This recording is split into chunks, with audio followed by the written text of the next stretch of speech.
Buenos días, hermanos. Es un gusto estar con ustedes. Muchas gracias por unirse a esta clase dominical. Continúa el llamado de las autoridades a no realizar reuniones con grupos grandes, así que le agradecemos a Dios porque a través de la tecnología podemos tener esta clase bíblica. Estamos estudiando la Biblia libro por libro y después de haber dedicado varias semanas a estudiar la carta a los Hebreos, donde estuvimos dirigidos por nuestro hermano Josué Ruiz, pasamos ahora a estudiar la Carta Universal de Santiago. Esta carta no está dirigida a una ciudad como por ejemplo las cartas de Pablo a los romanos, a los corintios, o a regiones como a los gálatas. Tampoco está dirigida a una persona en especial, como las cartas pastorales de Pablo. Esta es una carta universal. Y empezamos hablando acerca del autor. El autor de esta carta se identifica a sí mismo como Jacobo. Ahí en el versículo 1:1 leemos: Santiago, siervo de Dios y del Señor Jesucristo, a las 12 tribus que están en la dispersión. Salud. Bueno, entonces, ¿por qué le llamamos Santiago? Bueno, Jacobo en griego se pronuncia o se escribe Jacobos. Después, con el tiempo, en la traducción al latín se tradujo a Jacobus, y como se mencionaba esta carta como Santo Jacobo o San Jacobo, pues se pegó la palabra y al final quedó como Santiago, ya en la traducción al español. Por eso lo vamos a estar mencionando así como la carta de Santiago. Hay varias personas que son llamadas Jacobo en el Nuevo Testamento. Una muy poco conocida es Jacobo, el hermano de Judas, uno de los 12 discípulos de Jesús. No es Judas Iscariote, aclarando. También tenemos a Jacobo, hijo de Alfeo, también nombrado entre los 12 discípulos del Señor. Otro más es Jacobo, es el hermano de Juan, hijo de Zebedeo, también uno de los 12 discípulos. Y finalmente se menciona a Jacobo, el medio hermano de Jesús. De todos estos Jacobos que se mencionan en la Biblia, se pensaba o se piensa que uno de los posibles escritores de esta carta es Jacobo, el hermano de Juan, hijo de Zebedeo. Ya dijimos, fue uno de los primeros seguidores de Jesucristo, está contado como uno de los 12 discípulos, pero este Jacobo fue muerto por Herodes en el año 44 después de Cristo. Ahí lo narra Hechos en el capítulo 12. Entonces sería poco probable que él fuera quien escribió esta carta, aunque algunos se la asignan a él. El más probable que haya escribido esta carta entonces es Jacobo, el medio hermano de Jesús. Hay muchas menciones, o hay varias menciones en el Nuevo Testamento, y lo muestran como una figura de autoridad en la iglesia primitiva, a Jacobo, el medio hermano de Jesús. Al inicio del ministerio de Jesús, él no creyó en él. Ahí lo narran los evangelios de Marcos y de Juan. Después lo encontramos ya en el libro de los Hechos como uno de los discípulos que estuvieron en Jerusalén después de que Jesús ascendió a los cielos. Es mencionado en la carta a los Corintios como uno de los testigos a los cuales Jesús apareció después de la resurrección. Pablo, ahí en Gálatas, lo nombra como un líder de la iglesia y lo llama el hermano de Jesús. Y Lucas, ahí en Hechos 15, cuando se celebra ese concilio para tratar el tema de la predicación a los gentiles, lo muestra como alguien de autoridad dentro de la iglesia ahí en Jerusalén. Por último, ya al finalizar el tercer viaje misionero de Pablo, cuando él va a Jerusalén, Jacobo recibe a Pablo y le hacen algunos requerimientos, los cuales Pablo accede a hacer. Fuera de lo que se menciona en el Nuevo Testamento, Flavio Josefo, un historiador judío no creyente, escribió sobre la muerte de Jacobo o Santiago, ¿verdad?, como lo conocemos ahora. Y Flavio Josefo escribe lo siguiente: Festus, que gobernaba sobre los judíos, murió en el año 62 después de Cristo. Pasaron 3 o 4 meses, sigue diciendo Flavio Josefo, antes que el nuevo gobernador llamado Albinius tomara su lugar. Entonces el sumo sacerdote Ananías II arrestó a Santiago, el hermano del Señor, lo acusó falsamente de crímenes contra la ley y lo mató. Es una referencia histórica por este hombre, Flavio Josefo, sobre la persona de Santiago, y lo llama así, hermano del Señor, y habla acerca de su muerte. Entonces, bueno, es probablemente el escritor de esta carta. ¿Cuándo se escribió la carta? Es difícil determinar la fecha en que fue escrita. Algunos comentaristas proponen que debió haber sido escrita entre el año 45 y 50 después de Cristo. Algunos mencionan que posiblemente haya sido el primer libro del Nuevo Testamento que se escribió, pero no hay evidencias de la fecha exacta en que pudo haber sido escrita. ¿Cuáles son los destinatarios? ¿Quiénes son los destinatarios? Más bien, pues ahí en el versículo 1 que ya leímos lo dice: Santiago, siervo de Dios y del Señor Jesucristo, a las 12 tribus que están en la dispersión. La designación, las 12 tribus, sugiere que se dirigía a una audiencia judía. Ahora, las palabras que usa Santiago ahí indica que se trataban judíos creyentes. Ahí en el capítulo 2, versículo 2, usa la palabra sinagogue para indicar el lugar de congregación. Ahí leemos: porque si en vuestra congregación entra un hombre con anillo de oro y con ropa espléndida, y también entra un pobre con vestido andrajoso. Ahí Santiago usó la palabra sinagogue, que era una palabra para designar una asamblea de judíos o el edificio mismo donde esa asamblea se llevaba a cabo. Pablo normalmente usó la palabra eclesia cuando hablaba de asamblea. También a lo largo del libro, en el libro encontramos un título hebreo. Ahí en 5:4 dice Santiago: he aquí, clama el jornal de los obreros que han cosechado vuestras tierras, el cual por engaño no les ha sido pagado por vosotros. Y los clamores de los que están segando han entrado a oídos del Señor de los ejércitos. Aquí Santiago usa un título hebreo: Kiros Saboat, el Señor de los ejércitos. Y en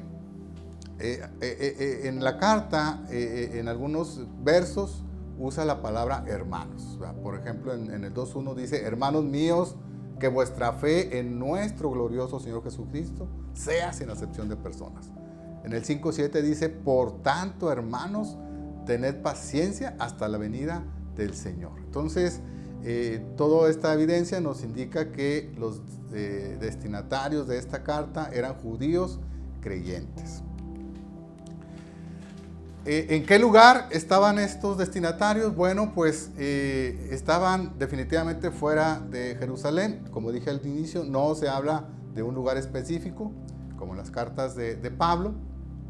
Entonces, esto podía indicar aquellos judíos que, si usted se recuerda, en el libro de los Hechos, iban a Jerusalén en las fiestas grandes de los judíos. Y cuando el Pentecostés, dice ahí Hechos 2:5, moraban entonces en Jerusalén judíos, varones piadosos de todas las naciones bajo el cielo. Dice, había partos, medos, elamitas de Egipto, desde África venían. Había judíos de todas las naciones. Puede ser que esos judíos, al regresar a sus casas, a sus naciones, Santiago haya tenido en mente escribirles esta epístola. Lo más probable, también concuerda la mayoría, es que aquellos a quienes está dirigida esta carta hayan sido los que fueron dispersados por la persecución que siguió a la muerte de Esteban. Ahí se narra en el libro de los Hechos. Entonces, en el capítulo 8:1 dice así: Pablo consentía en su muerte de Esteban. En aquel día hubo una gran persecución contra la iglesia que estaba en Jerusalén, y todos fueron esparcidos por las tierras de Judea y de Samaria, salvo los apóstoles. Es decir, muchos creyentes que en ese momento eran principalmente judíos, o prácticamente todos eran judíos, salieron de Jerusalén, pero los apóstoles sí se quedaron en Jerusalén. Y luego en el 11:19 leemos: ahora bien, los que habían sido esparcidos a causa de la persecución que hubo con motivo de Esteban, pasaron hasta Fenicia Chipre, Antioquía, no hablando, a nadie la palabra, sino solo a los judíos. Entonces, por motivo de la persecución, los creyentes judíos fueron dispersados, salieron de Jerusalén, y muy probablemente la carta se dirige a ellos, que habitaban en diferentes naciones, como ya hemos leído. Por eso se le llama la carta universal. ¿Cuál es el tema de la carta de Santiago? Bueno, nos habla de la religión práctica. Esta religión práctica es manifestado en las buenas obras, en contraste con solamente hablar de una profesión de fe. Entonces, Santiago nos dice que los cristianos debemos ser afectados en lo que hacemos por lo que creemos. ¿Sí? Cuando nosotros hablamos de que tenemos una fe en Cristo, Santiago nos dice que debemos aplicar entonces nuestra fe a los problemas que tenemos o a la forma en que vivimos. ¿Sí? Nos enseña que la fe debe ser una fe activa. ¿Sí? Este es el tema principal de Santiago. Podemos mencionar dos textos claves, el 1:27, donde nos dice Santiago: la religión pura y sin mancha delante de Dios el Padre es esta: visitar a los huérfanos y a las viudas en sus tribulaciones y guardarse sin mancha del mundo. ¿Sí? Entonces es el hacer. Y en el 2:26 nos dice: así como el cuerpo sin espíritu está muerto, también la fe sin obras está muerta. ¿Sí? Debemos de unir la obra a la fe, a nuestra fe. Ese es el mensaje de Santiago. ¿Cuál es el carácter? ¿Cuál es el objetivo de esta epístola? Bueno, el autor, ya lo hemos visto, lo hemos estado mencionando, se revela como una persona práctica. La realidad de la fe en Cristo debe ser demostrada por los hechos y actitudes de quienes profesan esa fe. Sí, ya dijimos, la fe en Cristo nos transforma, y esa transformación debe manifestarse en hechos y en actitudes diferentes a las que teníamos antes de conocer a Cristo, y esos hechos y actitudes ahora conforme a la voluntad de Dios. Entonces, la epístola de Santiago exhorta a los creyentes a que seamos hacedores de la palabra y no solamente oidores. Sí. Esta epístola se caracteriza por el énfasis que pone en los diferentes aspectos en los que debe basarse la conducta cristiana, y pone mucha atención sobre eso. Sí. De la carta a Santiago nos sorprenden dos cosas. Uno, que solamente en 2 ocasiones se menciona el nombre de Jesús. Ahí en Santiago 1:1 dice: siervo de Dios y del Señor Jesucristo. Y luego en el capítulo 2:1 dice: hermanos míos, que vuestra fe en nuestro glorioso Señor Jesucristo. Entonces, solamente en estos 2 textos Santiago menciona el nombre de Jesús. Nos sorprende que no haga mención a la vida de Jesús o a su muerte y resurrección. Esto no significa que Santiago está haciendo a un lado a Jesús. Al contrario, a lo largo de la carta se ve esa fe del autor en Jesucristo, y en todo el discurso hace referencias a él. Por ejemplo, en el capítulo 5, versículos 7 y 8, habla de la proximidad de la venida del Señor. Dice el 7: por tanto, hermanos, tened paciencia hasta la venida del Señor. ¿Sí? Y el 8 dice: tened también vosotros paciencia y afirmar vuestros corazones, porque la venida del Señor está cerca. Ve usted, Santiago sí hace referencia a la segunda venida de Jesucristo, y a lo largo del libro hace referencia a sus enseñanzas. Entonces, definitivamente el Señor Jesús, aunque solamente se menciona 2 veces por su nombre, está presente en la epístola. Un rasgo, también diremos respecto a este punto, un rasgo de la epístola es la intensidad con que refleja ahí la literatura sapiencial del Antiguo Testamento. Y entonces la sabiduría toma un lugar importante en el mensaje de Santiago. Y nos dice, por ejemplo, que Dios nos da la sabiduría. Ahí en el capítulo 1, versículo 5 dice: si alguno de vosotros tiene falta de sabiduría, pídala a Dios, el cual da a todos abundantemente y sin reproche, y le será dada. Dios da la sabiduría. Y entonces Santiago nos dice, siguiendo mucho la forma en que se escribe en el Antiguo Testamento acerca de lo que es la sabiduría, el arte del buen vivir, Santiago nos dice que el ser sabio se muestra en nuestra conducta. Ahí en el capítulo 3, cuando habla de este tema, en el versículo 13 dice: ¿quién es sabio y entendido entre vosotros? Muestre por la buena conducta sus obras en sabia mansedumbre. ¿Sí? Santiago entonces nos dice que ser sabio no consiste en poseer grandes conocimientos científicos o humanísticos o teológicos. Para Santiago, ser sabio es conducirse con rectitud, conducirse conforme a la voluntad de Dios. Y en el capítulo 4, versículo 17 escribe él: el que sabe hacer lo bueno y no lo hace, le es pecado. ¿Sí? Esto es lo que nos dice Santiago con respecto a la sabiduría. Otro aspecto relevante de la carta de Santiago es su paralelismo con el Sermón del Monte. Posiblemente no haya otro libro en el Nuevo Testamento que tenga este paralelo con el Sermón del Monte. Así, cuando Jesús en el Sermón del Monte dice: bienaventurados los pobres en espíritu, porque de ellos es el reino de los cielos, Santiago en el capítulo 1, versículo 9 dice: el hermano que es de humilde condición, gloríese en su exaltación. Jesús habla de bienaventurados los misericordiosos, porque ellos alcanzarán la misericordia. Santiago dice en el 2:13: porque juicios y misericordia se hará con aquel que no hiciere misericordia, y la misericordia triunfa sobre el juicio. Jesús dice en el Sermón del Monte: bienaventurados los pacificadores, porque ellos serán llamados hijos de Dios. Santiago escribe en el 3:18: y el fruto de justicia se siembra en paz para aquellos que hacen la paz. En el mismo Sermón del Monte, Jesús nos advierte contra hacer juramentos.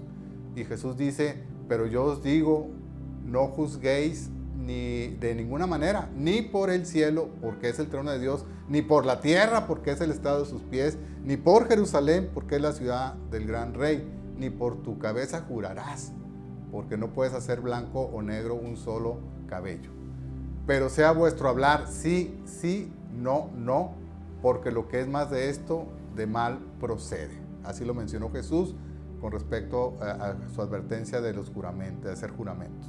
Y Santiago escribe en el 5:12: pero sobre todo, hermanos, no juréis ni por el cielo, ni por la tierra, ni por ningún otro juramento, sino que vuestro sí sea sí y vuestro no sea no, para que no caigáis en condenación. Jesús habló y nos advirtió contra el acumular riquezas que al final se pierden. Y dijo así en Mateo 16:19: no os hagáis tesoros en la tierra, donde la polilla y el orín corrompen. Santiago en el 5:1 y 2 lo dijo de esta manera: vamos ahora, ricos, llorad y aullad por las miserias que os vendrán. Vuestras riquezas están podridas y vuestras ropas serán comidas de polilla. Vemos entonces ese paralelismo entre el Sermón del Monte y la carta de Santiago. Dijo Jesús, siguiendo con esta línea, en el Sermón de la Montaña: por sus frutos los conoceréis. ¿Acaso se recogen uvas de los espinos o higos de los abrojos? Santiago en el 3:12 dice así: hermanos míos, ¿puede acaso la higuera producir aceitunas o la vid higos? Así también ninguna fuente puede dar agua salada y dulce. Podemos hablar de muchos paralelismos más. Vamos a dejarlo aquí por cuestión de tiempo, pero usted puede darse cuenta que la epístola de Santiago tiene una relación muy cercana con el Sermón de la Montaña. Y recordemos que el Sermón de la Montaña viene a ser como el código de conducta que Jesús habla para el cristiano. Cada palabra del Sermón de la Montaña Jesús nos llama a hacerla. Y por eso vemos también en la epístola de Santiago un llamado a poner en práctica lo que Jesús ha hecho en nuestra vida. Entonces, Continuamos con el Epístola de Santiago, y una cosa que se habla, pues ahora sí que continuamente, es que la enseñanza de Santiago y Pablo pues pueden estar contradiciéndose. No hay discrepancia tal. No hay discrepancia. Pablo, en la carta a los romanos principalmente, nos enseñó acerca de que la justificación es por la fe. Pero debemos recordar que a lo largo del ministerio de Pablo, que él lo desarrolló entre los gentiles, Pablo enfrentó enseñanzas de maestros del judaísmo que estaban introduciéndose en la iglesia. Maestros que enseñaban que además de la fe en Cristo el cristiano debía continuar siguiendo la ley. Y Pablo es muy enfático al decir: la justificación solamente es por la fe en Cristo. Pero el mismo Pablo, cuando escribe la carta a Tito, tiene como tema la importancia de las buenas obras. ¿Sí? Entonces, ese es el contexto en el que Pablo escribe, y ya vemos entonces por qué el énfasis en la fe en sus cartas, en la fe en Cristo. Pero vemos también que Pablo también, menciona como resultado de esa fe las buenas obras. Lo habla en Efesios y muy particularmente en la carta a Tito. Santiago, cuando parece despreciar la fe, se refiere solo a esa fe intelectual, de aceptar una verdad intelectualmente. Y esa fe, dice Santiago, no tiene valor. Pero Santiago sí habla muy claramente de la fe salvadora a la que Pablo se refiere. Y Santiago dice que esa fe salvadora da como resultado un cambio de conducta. Entonces vemos que la enseñanza de Pablo y la de Santiago están perfectamente alineados. No podía ser de otra manera. Ambos fueron inspirados por Dios para escribir sus epístolas. ¿Cómo podemos bosquejar la epístola de Santiago? Bueno, diremos que Santiago nos habla de cómo es el caminar en la fe. Y nos habla de este caminar a través de la religión verdadera, ahí en el capítulo 1. Ya leímos el 1:27, la religión pura y sin mácula delante de Dios, el Padre, es esta: visitar a los huérfanos y a las viudas en sus tribulaciones y guardarse sin mancha del mundo. Santiago también nos dice que caminamos a través de una fe verdadera. En el 2:17 dice: así también la fe, si no tiene obras, es muerta en sí misma. Y finalmente Santiago nos dice que caminamos a través de una verdadera sabiduría. Y el 3:17 dice: pero la sabiduría que es de lo alto es primeramente pura, después pacífica, amable, benigna, llena de misericordia y de buenos frutos, sin incertidumbres ni hipocresía. Sobre estos tres temas, religión verdadera, fe verdadera y verdadera sabiduría, Santiago nos dice que debemos de caminar por la senda que Jesús nos marca. Si pudiéramos señalar algunos puntos, ahí en el capítulo 1 Santiago describe los rasgos generales de caminar en la fe. En el capítulo 2 y parte del 3 nos habla de la justicia social.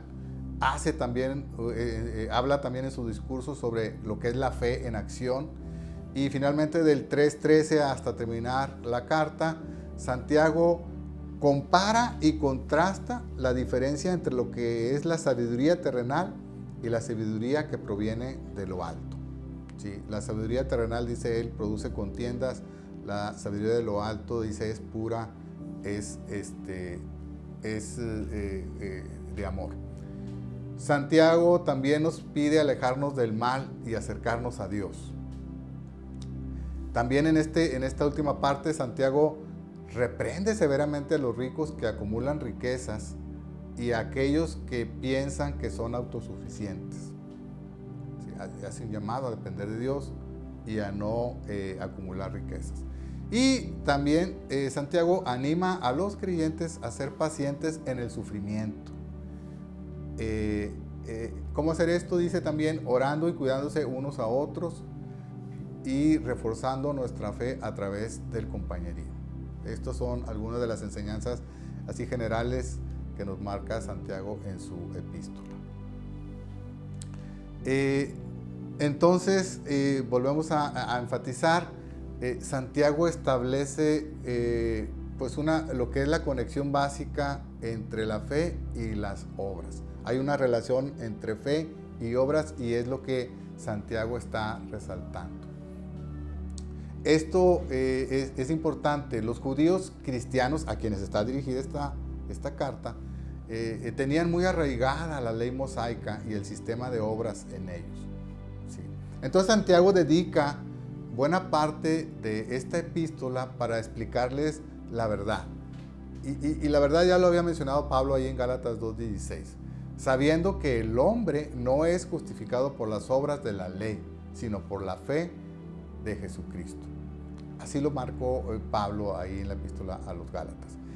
Y entonces Santiago nos dice en la epístola que aún nuestro mejor esfuerzo no alcanza para guardar o para cumplir todas las leyes y rituales que están marcadas ahí en la ley.